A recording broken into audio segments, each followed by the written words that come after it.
that there is. And I want to see what kind of operator bands that we're going to be looking at going into this map as well, because that's going to really tell the story of how Villa is going to be playing out. Nurk, of course, off the board immediately, no surprise there. I think that Wolves wants to make sure that DW can just sneak around the map and try and get those picks. It's also something that Mirage used against Wolves to upset them, or go all the way to OT rather, on Clubhouse. So it makes a lot of sense to me.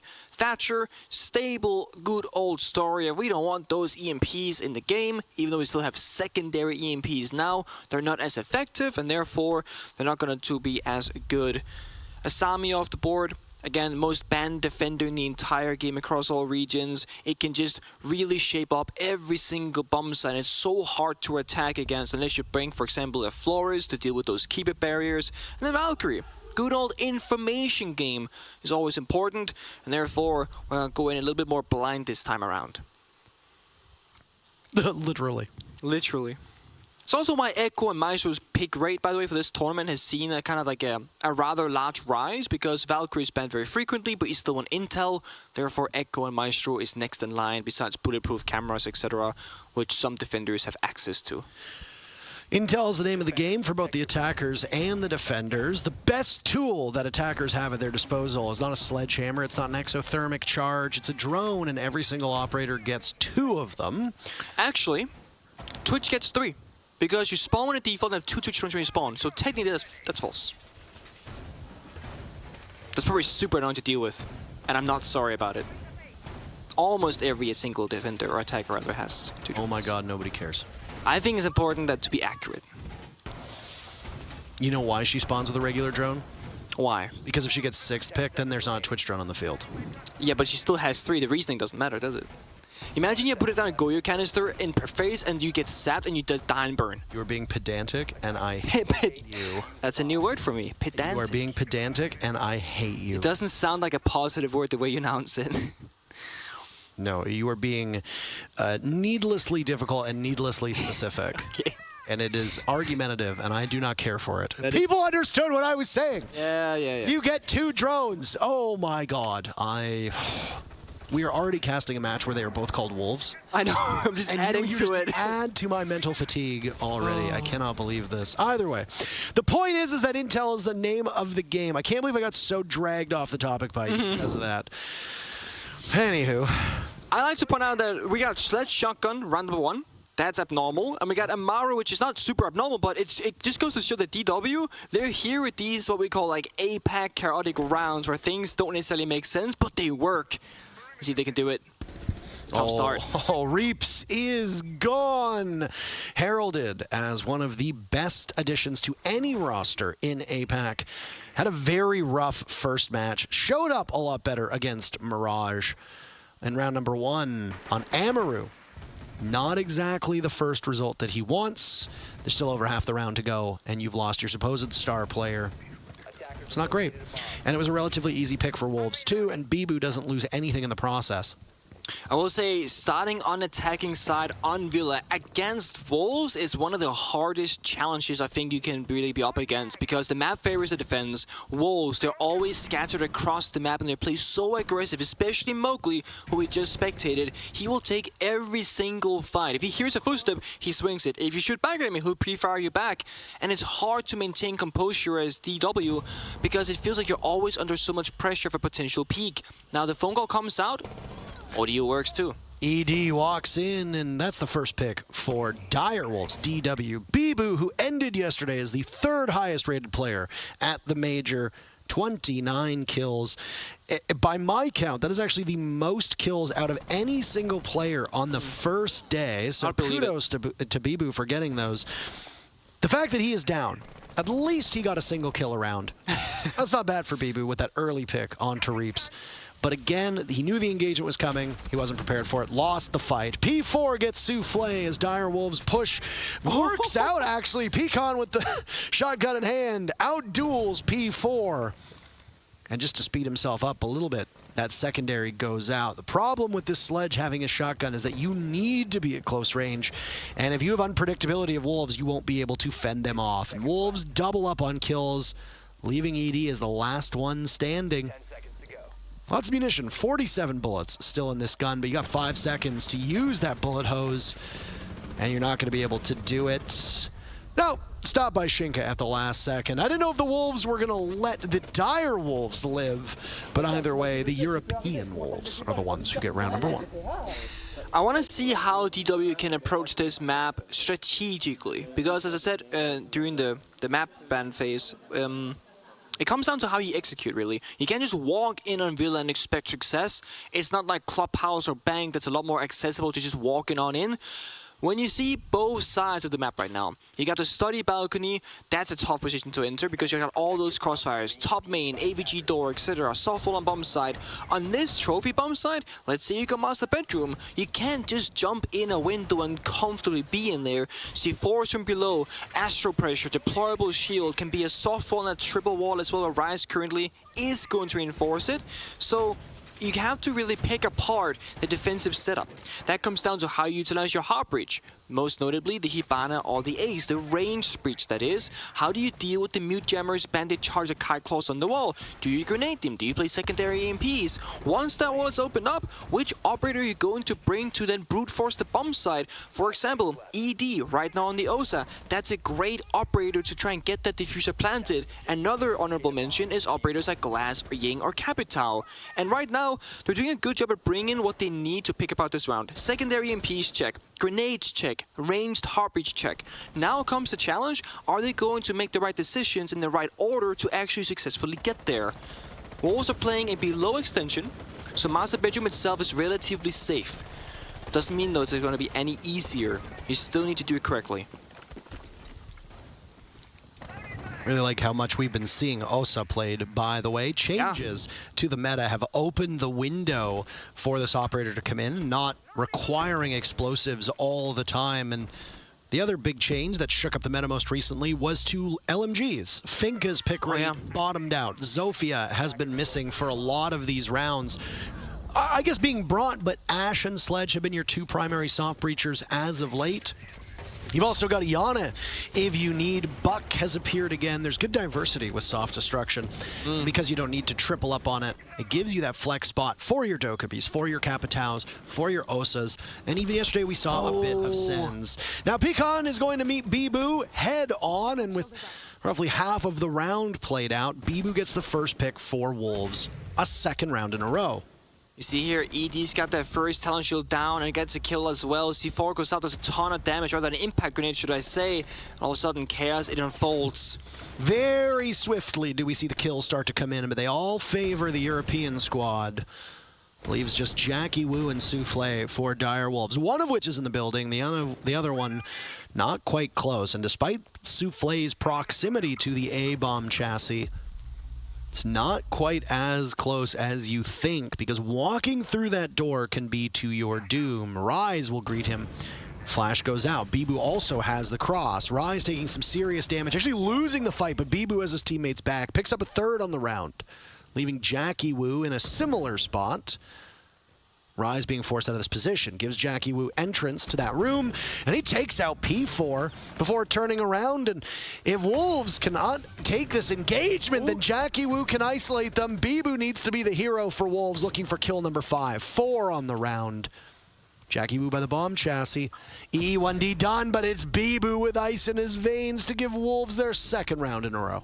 And Bibu is finding himself in these clutch positions so often. I mean, both against FaZe and against Mirage, he was in the 1 versus 5 clutchable position. Didn't work out either time, but it was oh so close in both scenarios. This time, however, in the 1 versus 1, he is the victor. And I was having a lot of fun that round watching Rise's face cam. He's just playing as a statue. When he got that gunfight with the member on the master bedroom door, you can just see him go, help, help, help, help, help, I'm being swung. And no one really helped the poor man, and that's why Jackie Wu got to that bomb site and got all those kills and found almost the round for his team that they so desperately needed.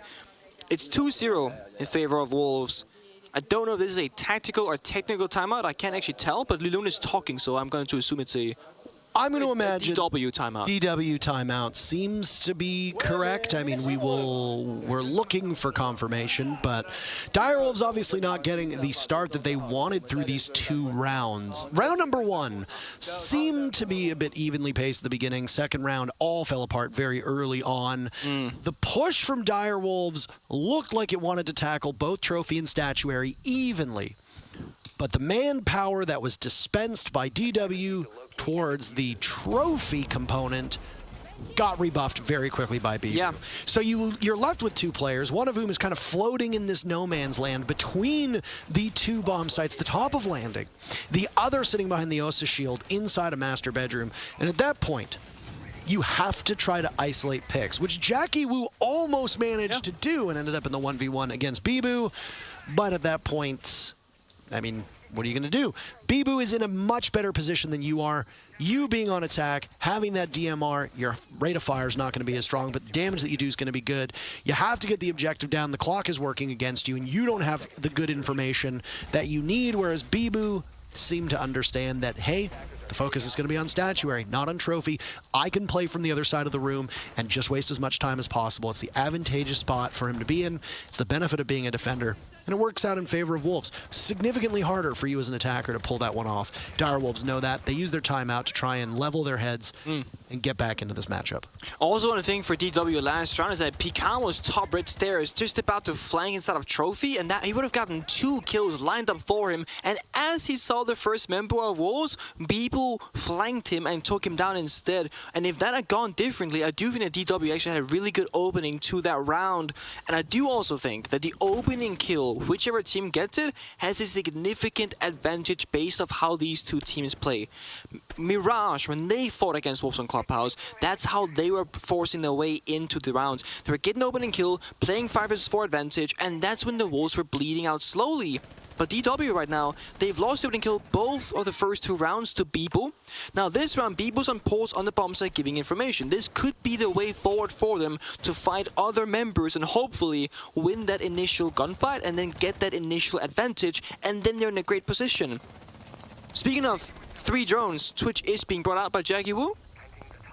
Can clear out. Give it a rest, man. I just had to. I was like, please Give it a pick Twitch. I was like, please pick Twitch. No one, and I mean this, cares. Okay.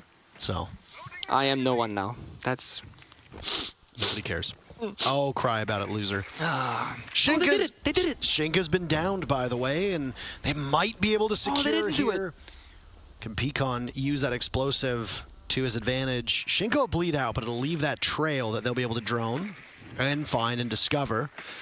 That mute jammer seemed to be somewhat of an issue. P4 takes out ED, and now the recovery from Wolves. No swing in is possible from DW.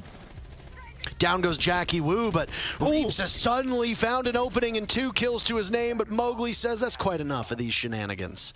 The Zofia, who started things off on the window of pantries, now repelled in and is in the B bomb site, taking out a Banshee and a bulletproof camera at the same time, scouting out the last 3 members of Wolves and where their positions might be. No LMG in hand, so you don't have that same ability to spray that Zofia had before. You will need to reload at some point. That greatly benefits the defenders because there will be a moment of vulnerability for Direwolves. But intel is the name of the game. You talked about it. The Valkyrie ban from Wolves is designed to deny DW that intel when they move on to defense. Default cams, Banshees, bulletproof cameras from Wolves doing more than enough. Rise goes down, last 2 members from Wolves stacked up. A goo mine will be hit. That's another gadget that gives intel to the defenders. Pecan with diffuser in hand. Vulnerable for a moment. Mowgli's trying to shake him off of this spot, and he gets the kill onto the rump of the last player from DW. 3 in a row from Wolves. This one is going by in quite a hurry. Also look at how Wolves plays that 1 vs 2. One member's gonna hide inside of Laundry, that's gonna be the Kaid, and just wait down the timer. And you send Mowgli in to just try and see, okay, either he's planting and you get the kill, or he goes off the plant and then there's 0 seconds left and your teammate can trade you back. Very disciplined Wolves right now, respecting DW as well, knowing that this is a 3-0 sure, but it's not going to be an easy victory at that. And as you mentioned, information is so important. That's why Wolves are bringing out out at least one bulletproof camera each and every single round because they need to supplement the Valkyrie ban somewhere on the map. Maestro and Echo are great operators and they give you more info because you have two gadgets instead of just a bulletproof camera, but at the same time, you're going to be forcing something a more passive, slower operator, and that's not WOL's playstyle necessarily, so it's going to take a fast operator like a Jaeger, slap a bulletproof camera on him, and then you get the best of both worlds. We're being told that there is a distinction between why we are on a pause now versus a pause in the previous round, and it's that this is a technical issue. Okay. So it was a DW tactical the first time. And as far as we're aware, it was a DW timeout taken at the end of round number 2, whereas right now this is a technical issue that seems to have befallen Bibu, as he was the player on Wolves without his headset on. It's usually a dead giveaway as to which person on the team is being affected by it, because the first thing they do is take off their headset. Yeah.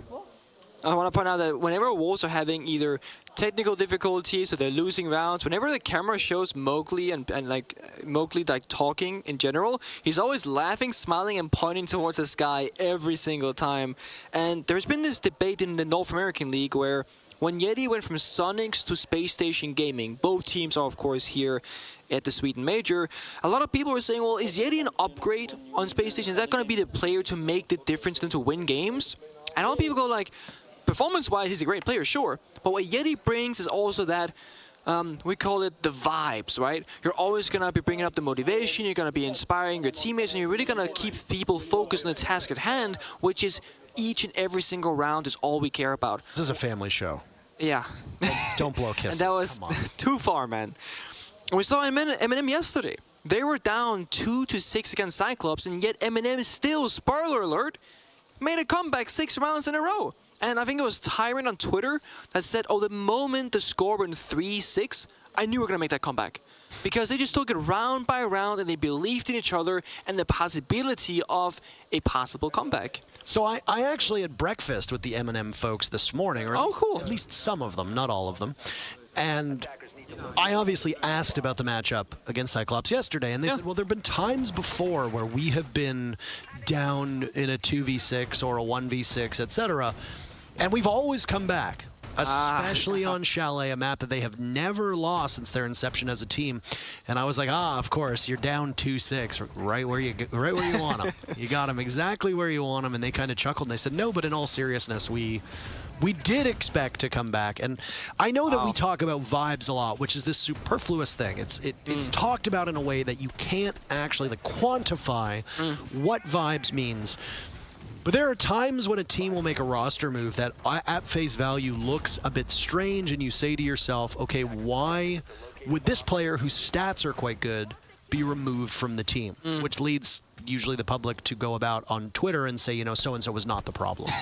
Well, I mean, statistically, the player might be a net positive. Yeah. Emotionally, personality-wise, behavior-wise, they might be a massive negative. And it leaves us often scratching our heads as to why a good performing player in the server would be shuffled out for somebody else.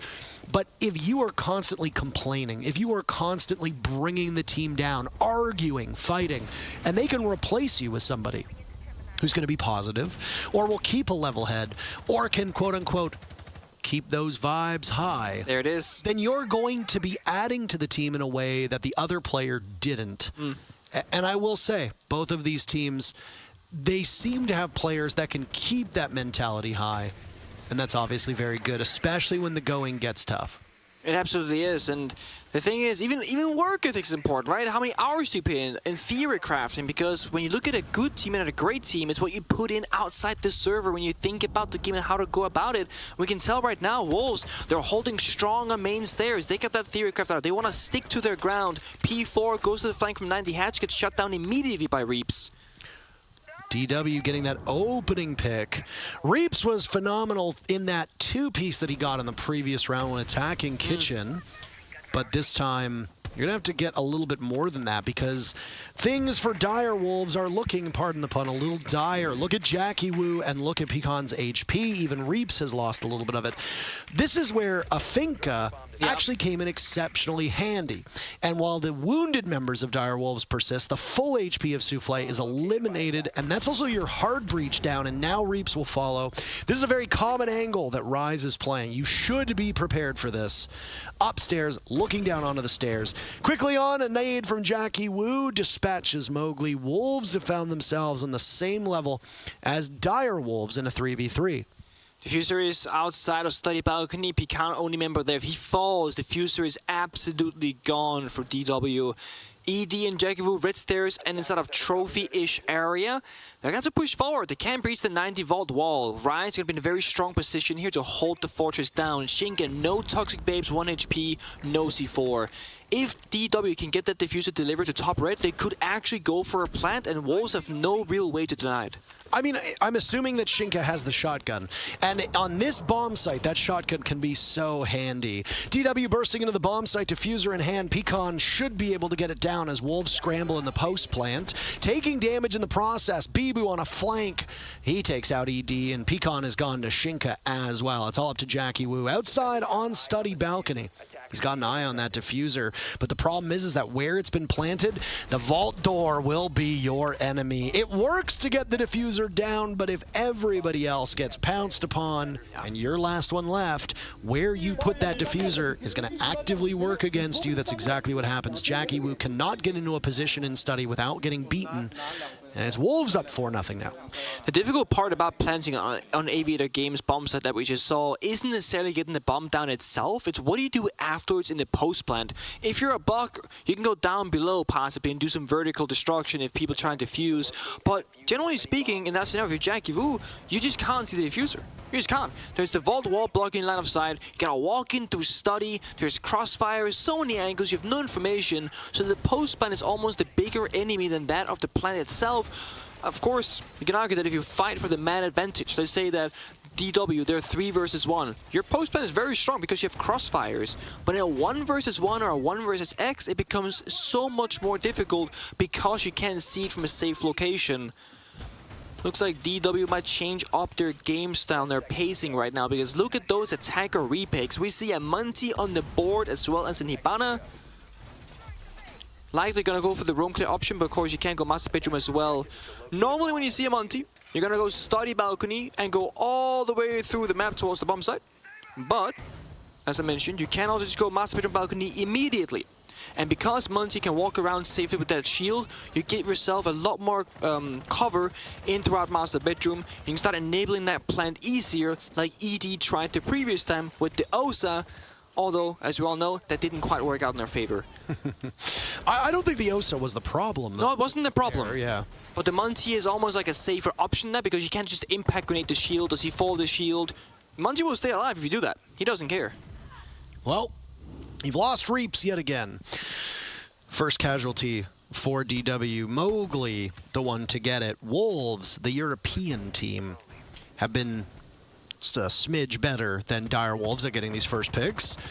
DW being on their back foot is not ideal, and the only problem with having a Monty, it's very similar to a Clash. If you are at a disadvantage in numbers and you have a shield operator up, you're already almost playing like you're a little bit farther back. Yeah. Because Monty often needs an escort. I know it's possible for Monty to drop the shield, jiggle peek, kill you with the pistol, get up close, melee you, but similar to a Clash, you're better when somebody is with you. Absolutely. Now they've lost Reaps, they've lost nades, they've lost a good gun. You're in a tougher spot. You've got an escort for Monty that might need to come for somewhere else on the map. No, you're right. Like, this is actually a very poor position to be in, because you're playing what I call the 3 versus 5, right? You only have 3 guns, really, and you've lost Reaps, your quote-unquote star player, and half your grenade and explosive economy. To make matters worse, Jackie Wu does not have any smoke grenades, which arguably works out fine because now you can force out this breach, but you have nowhere to deny lines of sight. That means Monty is always going to be safe because you got the shield, but your teammates that are behind you, you're not going to have much cover at all. It's the Monty being slowed down now by the Banshee as Mowgli watches over. The Mountain walks on in. This trophy statuary take from Dire Wolves. ED down below, and he might actually be able to catch P4 depending on where P4 runs through the basement, but they're not quite on that collision course that you would have thought. Oh, P4 is tantalizingly close. He's got Bibu as supporting cast, not too far off, just on those stairs up to Astronomy. 30 seconds to go, and the two players from Direwolves on that bottom floor will need to get into the bomb site at some point. Rise, the first one to die for Wolves. Pecan breathing in toxic fumes. Down goes Jackie Wu. Souffle follows. Mowgli, all 3 kills so far. And he could get a 4th as he takes out Pecan. Oh, he's looking for all it. up to ED, and there's Mowgli to get the ace. Beautifully done by Wolves. 5 kills, all 5 of them for the 5th round for Wolves. They have not allowed Direwolves to catch their breath once in this matchup. Oh, he was on the hunt. I mean, he was literally looking for that final kill when he found the 4K. And as far as I know, Gunnar got an ace in day number 1. That is correct, So yesterday. this, as far as I know, is the 2nd ace of the Sweden Major, but there could have been a 3rd. I've double-checked that. I believe it's the 2nd ace of the Major, at least so far. And it comes from Mowgli, which honestly is no surprise at all. One of the best players in the UL. Arguably, the key member for Wolves as an individual is always allowed freedom to play the operators that he wants to play and play the positions where he thrives the most, which is get this man in a gunfight. Give him a good gun and boost his ego a bit, saying you're the best damn player on the server, and he will win so many gunfights. It is unbelievable, time and time again. And then you got P4 playing Kavera. That also happens. Normally, Kavera is played as an operator to... And I like how P4 is playing it, right? You're hiding on the bomb site to hide this operator. Because if you get droned out in prep phase, you're going to be aware of it and drone everything very cautiously. The goal for P4 is to hide. The moment the round starts, sprints around the map and hide lightly in the basement. That's where he's going to go. The plan now is to just hide down there, hopefully not get droned out, and then come up a staircase where a member might be lurking around and get that interrogation. This is a classic thing to do when you think your enemy has weak drone work. Now, this is not something that you could have known. And I hate to spoil something on the other stream, but just moments before Mowgli's ace, Astro got There's no way. Astro got an ace for FaZe on the other stream against Mirage. So, Wow.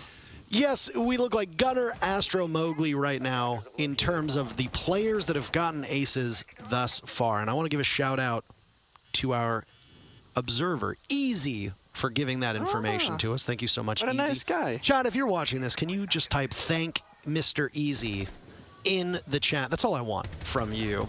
Now, the entry from DW looks to be pretty good. They've picked up 2 kills for their trouble. Rise and Mowgli are down. After Mowgli gets the ace, nothing for round number 6. And 2 opening picks for DW as they immediately get out of the building. They found the Kavera, isolated the Kavera. Reaps picks up a 2nd kill. Direwolves 5v2, over half of the round still left to play. Yeah, you got Shinka and Bibu, arguably 2 most clutch members of the Wolves from Europe. And they can still make this work. No C4 from Bibu's side. Shinka does have one in spare pocket. But DW, they got that final phone call coming out. They got IQ to track the pulse if you were to use the gadget, and they still have 6 drones to work with. They can just take all the time they need. Disciplined, wait it out, play together. You do not need to rush the building, and they're not going to do just that. Pegan gets that kill. It's Shinken a 1v5 for the clutch. But no, it's a flawless round for DW. They're on the board, 5-1 in the first half. I mean, that's an impressive round to end. Yes. But it's the end of the first half. But it's the end of the first half. You have quite the hole to dig yourself out of. Wolves being up 5-1 over DW. A triumphant first half. If you look at the special stats that we have available at our fingertips, Wolves leading the way with opening picks. They got 4 of the 6 rounds with an advantage. Direwolves, not the hottest on objective play. They got the diffuser down, didn't win any of the rounds. They were able to do that, and there was a clutch from Wolves, which was Bibu winning out the round, and an ace from Mowgli. Gives you as lopsided a matchup as it appears on your screen. 2 of these rounds that Wolves won did come down to 1v1s, but still at the end of the day, Wolves came out ahead, and then you had that flawless round by Direwolves to cap things off. Now DW are going to go on to defense. 3 bomb sites were played by Wolves on their defensive stead. It was Aviator, Trophy, and Kitchen just over and over again. We haven't seen Living Room. library bomb site. It is unlikely that it will get brought out unless Direwolves are particularly desperate and wanting to throw a bit of anarchy into the mix. I am curious to see the comparison here in a round's time from how DW attacks Villa and how Wolves wants to approach it. Because the way you play Villa in Europe is very, very structured. It's very ABC, and this is not what's supposed to happen because P4 is not supposed to die in the basement. That's gonna be an issue. Not exactly the best matchup for P4 at this point. Playing on operators that are engaging in gunfights and just coming out on the wrong side of it. The Ash on Wolves, no more. Excellent start by Pecan. Reaps has lost some HP. Reaps is a very feast or famine style player. Oh yeah. 2 of Reaps's rounds of those 5 kills, both coming for double kills. So you get a single kill, then you get a double kill, then you get a double kill. That means that of the 5 kills for Reaps, they've come in just 3 rounds. He picks up 1 here in round number 7. That's kill number 6. And it puts Direwolves in better position. The problem for DW is that you do not have a lot of wiggle room. 2 rounds, a single round for Wolves guarantees that they get 1 point. Then the hill that you need to climb takes you into overtime, and your win condition comes with potentially, 7 rounds in a row. That's a daunting prospect for Direwolves to find. No, it is. Although this round is a great start to the second half. As I said, Wolves play a very typical ABC 1-2-3 style Villa, which now we're kind of seeing those steps being taken. P4 a little bit careless in the basement running around. Mowgli bottom red stairs also kind of carelessly running around. Where this is a bit of lack of respect for DW due to how one-sided their defending side was, I don't know. But either way, attacking on Villa is not easy, no matter what the matchup is. There are so many things to take care of, and the map does not favor you in terms of layout when you are on the attack. All these rotations, they take so much time. Rise is outside the building with 50 seconds left, trying to reach a wall that is mute jammed. So this results in nothing good. EMP now comes out, but Rise has to rotate elsewhere, also spending precious seconds to be inside the building again. Now, after losing those 2 players from Wolves, they have taken their sweet time to determine what the next steps are. And I mean, if you lose your Yana and you lose your Ash, these are going to be 2 of your primary soft destructors available for Wolves. You're going to have to find it somewhere else. That puts more on the weight of Bibu's shoulders, as he doesn't just have 1 kill, by the way, and 1 death. This is a triple kill for Reaps, and this one looks like it's all but over, leaving Bibu in a 1v5. How about 2 flawless rounds in a row for Direwolves? 6+ minutes now where Wolves have been unable to find a kill. I don't know if this is time for a timeout or not. It's still available for Wolves. They're not in trouble, but those are 2 very good rounds to get DW back into the game, both physically and mentally. I think you gotta slow it down if you're Wolves right now, right? You gotta take the time that you actually need to get all 4 or 5 members to the bomb site destination on the attack before things fall apart. If you find yourselves in the 3 versus 5 like we saw in that round, the round is, I mean, statistically it's over. You can't win with 3 members against 5 on Villa, especially on the AVG bomb site. It's too fortified. There's too many angles and positions that you need to worry about as an attacker that you can't cover. For example, in that round, there's nobody from Wolves on the study balcony, which means 1/2 of the map you have 0 control or pressure over. That alone is like a done deal. You can't just walk in the bomb site. There's too many things to worry about. This is a different story though. Trophy statuary. You can take this a little bit differently. You can go study balcony where Mowgli's drone currently is, walk through and roam clear these members of ED, Jackie, and Reaps, or, like DW did, go for a direct limited attack on the master bedroom balcony instead. Look at the operator lineup, it looks to be a roam clear, if we had a theory craft around it, because there's no Monty, there's no Ossa, so there's no real way to brute force the master bedroom door. And it's also why it makes a lot of sense why 3 members of Wolves, they are 4 members of P4 joining the team actually, going study balcony. Because this is the favorite situation for the operators you've picked. Shinka's phone calls are going to be crucial for this roam clear. There is a mute from Pecan. They can of course stop those calls if you're on a jammer or nearby to run in towards one. Drone work is crucial. The Twitch drones here to sap utility is vital as well. Get through these pests. Reaps gets the first Twitch drone, 1 pocket to go. Which player on Wolves is going to be the first to get the kill that they need? Because they've gone 2 rounds without it. Logic bombs go out. That'll aid Wolves on this info gathering setup that they have. Reminder that Wolves themselves banned out Valkyrie, meaning that Direwolves won't be able to use the operator on this half. When one team bans an operator, it's often designed so that your opponents don't gain access to it.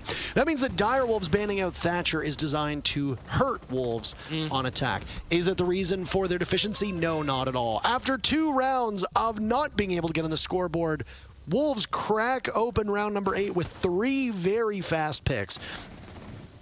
P4 making up for lost time.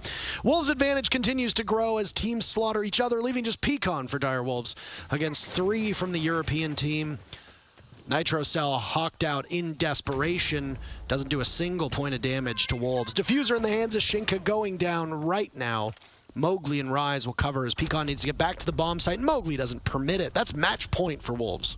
Looked a lot more confident there too, and even though it was a very aggressive front-forward entry from Wolves, they actually did do that 1-2-3 step situation because Rise was on 90 repellents A's, opened up the bar wall, essentially keeping Reaps and Mossy stuck on that bar desk area, and he can then give the information, oh guys, he has not crossed back, he has to be near the bar. Then 2 members of Wolves can walk on in, take that 2v1 confrontation, and get what is arguably a really straightforward kill. Then they trade 3 for 1 on that roam clear. Then last members of DW have to pick up the pieces, play retake, run back towards the bomb side, ripping down doors and barricades. And well, Wolves are halfway through the plan at that point. The round is basically over. And now you're in that position that you mentioned, Parker. Match point. DW, they need 6 rounds straight to win in overtime. That is an almost impossible, but not impossible situation. It literally happened yesterday. That is true. We did actually see this. It was not Wolves who had it done to them, but it was an APAC team, and it was a European team. Yeah. But the difference was that it was the APAC team that was sitting on 6, and it was the European team that was sitting on 2. So different regions, you just swap them out. I don't know if Direwolves have the same potential, though, that we see out of M&M, who are the team that ultimately did end up coming back. Crazier things have happened. There was a period of time where it looked like this could have been a 7-0. That's true. Did not materialize. Did not. Kite for Waldeneye, together combined with the mute of Pecan, is going to be easily answered by a single frag grenade from Bibo if they were to try and do that. It can be tricky to clear out the Kite Claw on the triple wall in Master Bedroom because you gotta kind of throw the grenade above the reinforcement because the Kite Claw is above the wooden pillar. Because Mowgli with the Twitch would typically be in a spot to help them out, but he's actually on the roam clear and study balcony, which means it leaves these 3 members of P4, Bibo, and Shinka. It looks like they're trying to bait the roam clear and rush the bomb site with audio. I'm not sure if that's the case, but I think they're gonna go for it. This could be a rush from Wolves right now, and it certainly looks that way. First casualty is ED. Another will fall on Souffle. Bibu is in. Diffuser in the hands of Shinka. Single kill for Direwolves. That's at the hands of Jackie Wu, but he's dispatched immediately. P4 has control of the site. Reaps is down for the count. It's Pecan. That's it. Diffuser goes down. Direwolves in so much trouble, but a Nitro Cell does claim Bibu's life. Can Pecan isolate the last 3 players looking for the retake here on Trophy Statuary? Timer will work against Direwolves. Hoping for at least a single point.